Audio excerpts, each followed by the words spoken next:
Good morning engineers, welcome to engineering unit. आज compiler design series का हम lecture 7 करने वाले हैं, इन विच हम आज यूनिट 1 का लास्ट टॉपिक अटेम्प्ट करेंगे। आई नो इसके पहले भी एक टॉपिक है compilation of source code into target language. I will do that video, but वो उतना इम्पोर्टेंट टॉपिक नहीं है जीटीयू के अकॉर्डिंग। मतलब आपको सोर्स कोड दे के जीटीयू के पेपर में ऐसा नहीं बोला जाएगा कि बना के दो, राइट।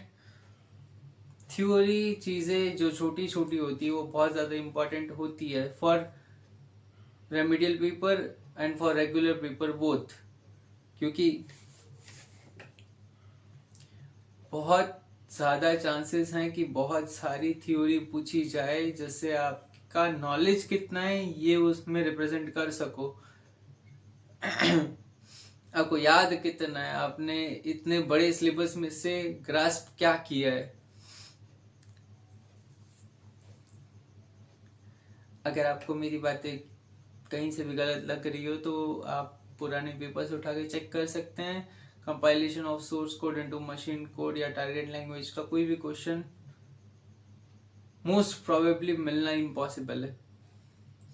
कजन्स ऑफ कंपाइलर हम पहले ही कर चुके हैं। अगर मैं आपको याद दिलाऊं तो कजिन्स क्या होता है, मतलब मेरा भाई, मेरी बहन, चाचा के बेटे, ताऊ के बेटे, मामा के बेटे, इन सब लोगों को हम कजिन्स में मानते हैं। तो कंपाइलर की हेल्प कौन कौन करता है सोर्स प्रोग्राम को समझने में एंड एग्जीक्यूट करवाने में कि मशीन को वो समझ में आ सके, उन सब को बोला जाएगा कंपाइलर के कजिन्स। अब हम इसको फर्स्ट लेक्चर में ही कंप्लीट कर चुके हैं। लेक्चर 1 में ही हमने ये कंप्लीट कर दिया था। अगर आपको याद ना हो तो मैं आपको याद दिला दूं कि कंपाइलर का सबसे पहला कजिन कौन सा है।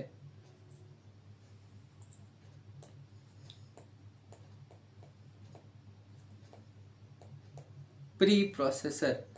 प्री प्रोसेसर का क्या काम है, मैं इस टॉपिक को ज्यादा डीप में नहीं समझाऊंगा क्योंकि ये मैं पहले ही समझा चुका हूँ। हम ऊपर ऊपर से इसको कंप्लीट करके हम अपने टाइप्स ऑफ कंपाइलर पे शिफ्ट होंगे। प्री प्रोसेसर क्या काम करता है? Pre processor will convert high level language into pure high level language.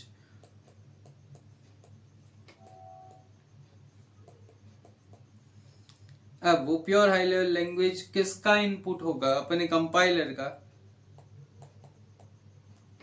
Compiler मैं पिछले कुछ वीडियो से पढ़ा ही रहा हूँ कंटिन्यूअसली, एंड आई होप कि आपको समझ में आ रहा होगा कि कंपाइलर का काम क्या है। एंड मुझे आप पे इतना भरोसा है कि आप आराम से 5-6 पन्ने इस पे छाप सकते हो कि कंपाइलर पे आप 5 पन्ने आराम से छाप सकते हो। प्योर हाई लेवल लैंग्वेज को असेंबली लैंग्वेज में कन्वर्ट करता है। अब असेंबली लैंग्वेज कहाँ का यूज होती है? असेंबलर में। Assembly language will go to assembler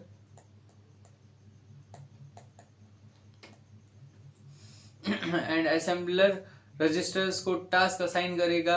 and मतलब जो असेंबली लैंग्वेज से इसको मिला होगा प्रोग्राम, उसके अकॉर्डिंग रजिस्टर्स को टास्क असाइन करेगा एंड एक रीलोकेटेबल कोड जनरेट करेगा।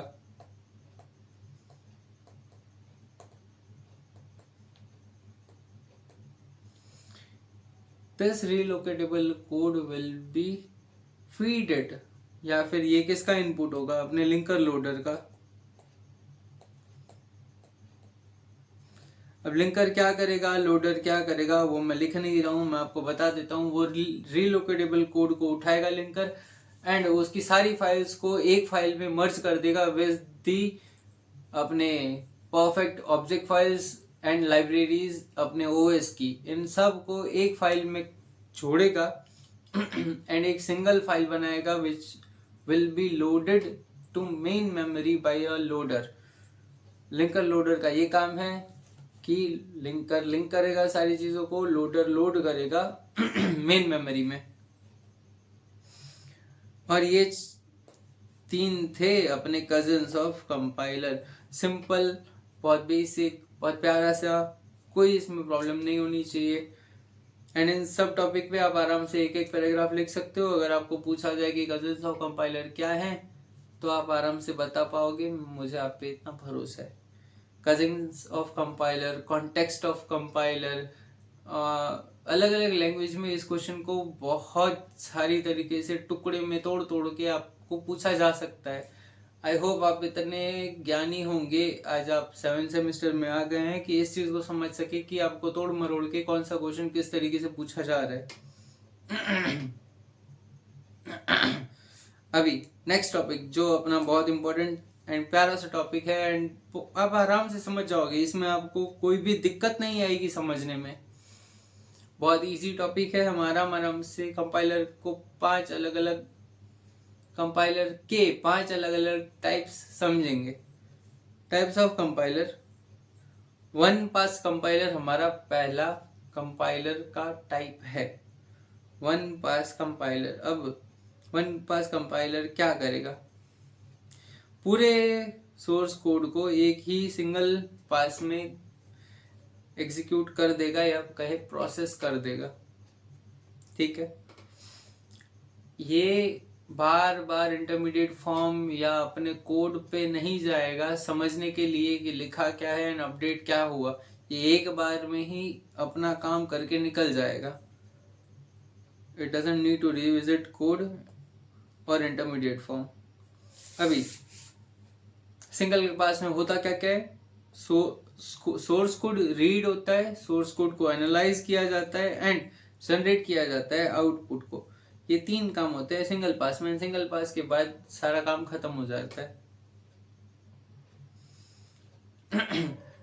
अब इसका कंस्ट्रक्शन बहुत ज्यादा इजी है मल्टीपास से।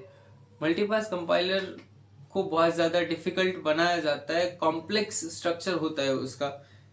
इसका स्ट्रक्चर उनके अकॉर्डिंग सिंपल होगा क्योंकि सिंगल पास है। Design is simpler than multipass compiler.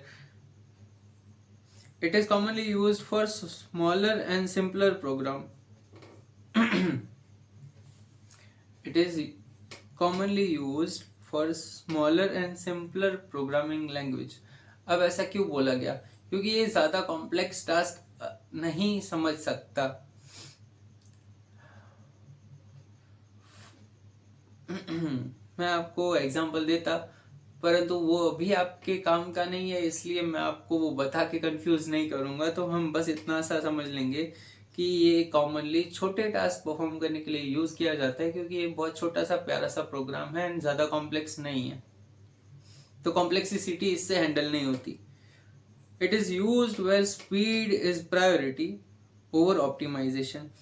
Code अच्छा बने एंड ऑप्टिमाइज हो, एफिशिएंट हो, इसकी जगह पे जब हम मशीन को ऐसा कह रहे कि ऑप्टिमाइजेशन का काम तू रहने दे, वो मैंने कर लिया है, मैंने ऑप्टिमाइज करके ही कोड लिखा है, अभी तू बस धड़ धड़ धड़ मेरे को इसका आंसर दे दे। इसका काम ऐसा है सिंपल कि स्पीड इसकी ज्यादा रहेगी, ऑप्टिमाइजेशन पे इसका कोई ध्यान नहीं रहेगा। ऑप्टिमाइजेशन इसकी प्रायोरिटी नहीं है। इस सिंगल पास की प्रायोरिटी यह है कि एक पास में फटफट करके सब कुछ निकाल दो। आई होप आपको जल्दी जल्दी सही पर सिंगल पास की कहानी समझ में आ गई होगी। ऐसे ही मैंने सुना है कि मेरी वीडियोस लोग 2x पे देख रहे हैं, तो आई फील कि इतनी स्पीड इनफ होनी चाहिए कि आपको समझ में भी आ जाए टॉपिक और आप मेरे नोट्स के साथ साथ नोट्स बना भी सको। अब अगला है अपना 2 पास कंपाइलर। 2 पास कंपाइलर क्या होता है? ये सारी चीजें सिस्टम सॉफ्टवेयर नाम के चैप्टर, सिस्टम सॉफ्टवेयर नाम के सब्जेक्ट में 6 सेम में आती है। अगर आपने वो सब्जेक्ट लिया था गलती से भी, तो आप मेरी गलतियां निकाल सकते हो नोट्स में, रियली।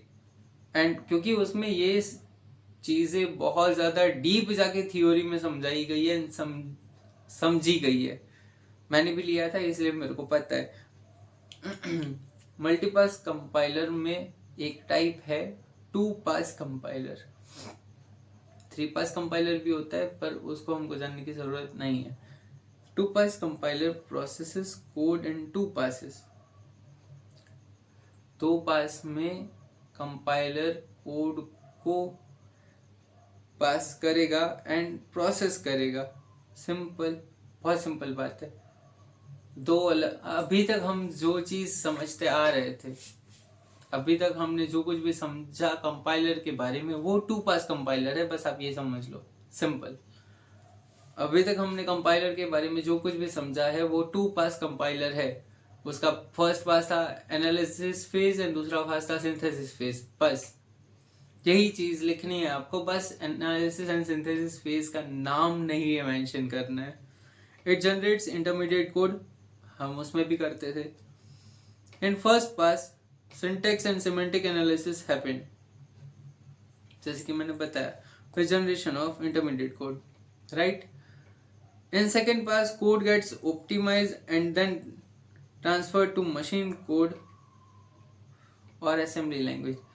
हम आज तक जो कुछ भी कंपाइलर के बारे में समझते आ रहे हैं वो है अपना two pass compiler. Simple, it has advantage of improved optimization and support of complex features। One pass में जो कमी थी वो two pass assembler, two pass compiler ठीक करता है।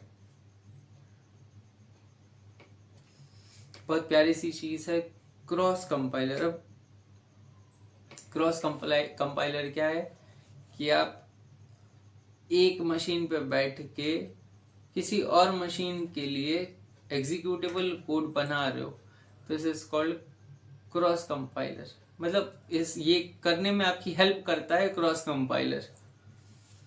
Cross compiler is a type of compiler that generates executable code for a platform.